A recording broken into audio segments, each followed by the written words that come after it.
Hey guys, welcome back to Girls Frontline 2. In today's video, I just wanted to make a quick video going over the attachments because a lot of people will be at the stage where maybe you're starting to hit needing 2 teams and stuff like that. You want to maybe get a few attachments. As I've mentioned in previous videos, with attachments, you want to save your real hardcore farming of them for when you can do the highest difficulties. This is when you're going to get the best yield on your return, and that's where I like to focus on getting them. However, I have done, as I mentioned in previous videos, a few runs earlier on to get a couple decent sets that I can use to help me progress. As I've shown in a previous video, I am working on the bossing at the moment, the boss fight. I've got 1 day and 11 hours left to complete this boss, and I really want to get this difficulty done. But in this one, we do have 2 teams. You can see I've completed the first team. I really need to completely reshuffle, put my better team on the second one, and try and make it work. But I wanted to talk about this in terms of what gear sets should you be doing a few runs of to maybe get a set if that's what you're aiming for,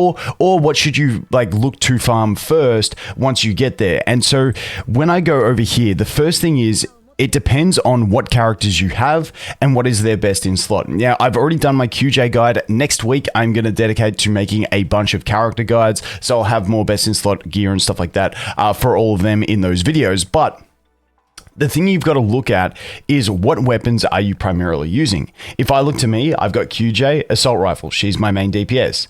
Another main DPS is Tololo. She's assault rifle. Another one is Sharkry, assault rifle. And as you can see, my Sharkry has a level 1 weapon.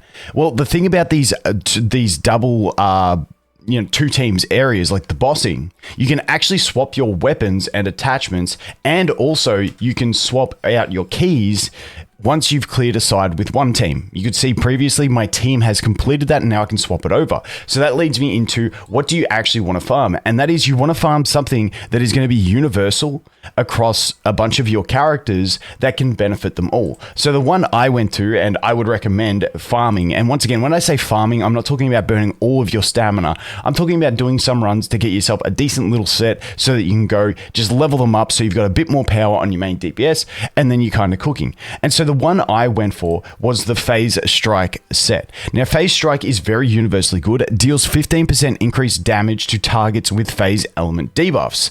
This is just, there are so many phase element debuffs. Anything that says this is an X element debuff at the end of its text is one of those. And most characters have these to apply. So these are going to be applicable most of the time throughout a battle, meaning that unless you've got a really, I can't think of any team that doesn't apply phase debuffs, to be honest. So you pretty much just get a flat 15% increase. Now, when we look to the future, some characters might want specific element sets. If all of their damage is that specific element, it will give them an extra 5% overall. But when we look to early on, trying not to burn too much stamina into the attachments when you're not there yet, then getting this set is going to be absolutely fantastic. Now, once again, I mentioned that it does really heavily depend upon what you are using. So if we go to obtain attachments here, I think the assault rifle and shotgun is a really solid one. Obviously, the 3 DPS that I'm using are all assault rifle.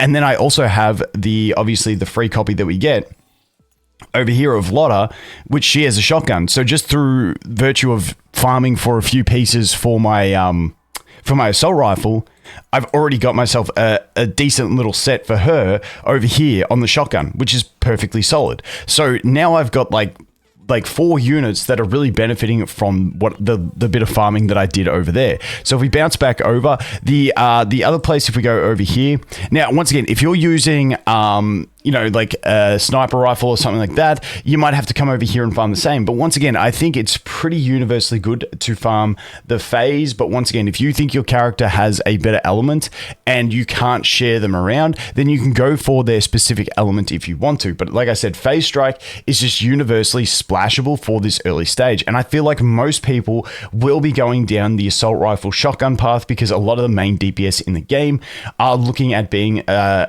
assault rifles at the moment. That is what we are seeing heavily. Once again, keep in mind, I'm level 37, about 150 XP away from level 38. If you're in that kind of position, don't farm this yet. Just wait till you get to level 38, clear that one, and then get your better drops. That's the way I would be looking at it, because we still do need a ton of resources for all the rest of the rest of upgrading your characters as well. But I think this is a really nice way. Now, the other thing that I did do was I jumped into the SMG and I did a few runs, and you'll see that I didn't do a ton, but I did for Ultimate Pursuit. Increases damage, healing, and shield effects of ultimate skills by 5%. Gain 1 stack after each ultimate skill. Now, I did this just to get one because Suomi was a character, one of my main characters, and I did a few runs. You can see here, her attachments are nowhere near it. I didn't do as many runs because I wasn't as fussed about this one, but I did go ahead and get some just to create the purple set bonus. Once again, I'm more concerned about my DPS at the moment and getting decent damage out of them, because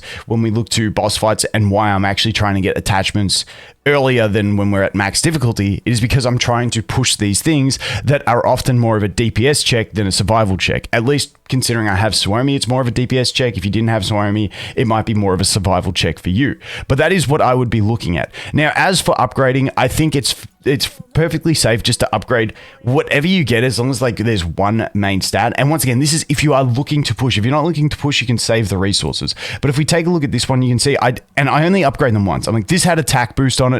Sweet. I'm just going to upgrade it. I'm not going to re-roll the upgrade. I'm just going to leave it there wherever it gets. That's perfectly fine. This one had attack and attack percent.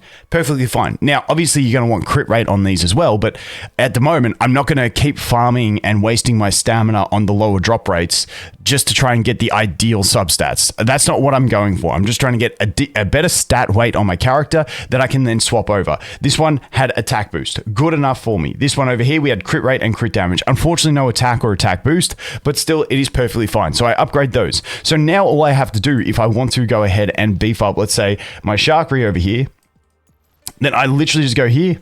Like, I've already cleared that other section in boss fight using my QJ. So all I have to do is go over here. I go change. I find QJ. I go, okay, change, confirm.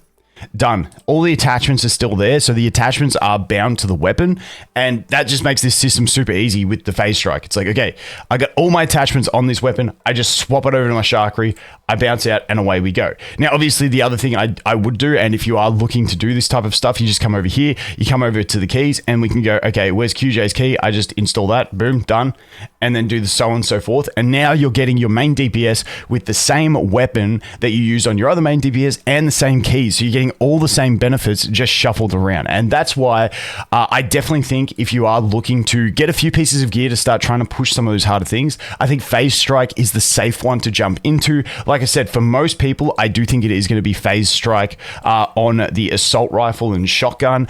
I think this is going to be just an absolutely fantastic one to jump into. But once again, it does depend. If you're using Mosin or something like that, it may be different. But because a lot of the DPS options that we have are looking at being assault rifles, when we consider that, you know, 2 of these are on the beginner banner, and they were the 2 most highly recommended ones to pick up from the beginner banner, along with an amazing freeze. Where is she? Where's my Sharkery? Dude, I can't even see her. There she is. She went up the line because she got the weapon. But along with Sharkery, who's another amazing DPS, and they can all abuse the phase strike really well because they're all running teams with debuffs, meaning you're perfectly fine to go ahead and run them and get the maximum advantage out of that set, getting the 15% bonus damage. Whereas if they dealt all their damage was of one specific type, then, you know, if you go for that specific type, they get a 5% boost. But just that raw 15% boost with some decent stats that you can splash around is really, really decent. And like I said, when we look at things like QJ, you know, her main skill damages are burn at the moment, whereas her revenge is physical. That does change in the future to be all burn, but we don't have the mod key yet. And then Sharkery is the same. Her revenge that she procs out of her neural helix, that is going to be a physical damage as opposed to a fire damage or a burn damage. So that is why we want to go ahead and go this set on them anyway, regardless of if they had another set that you would use, because at the moment they deal split damage, which means they gain more benefit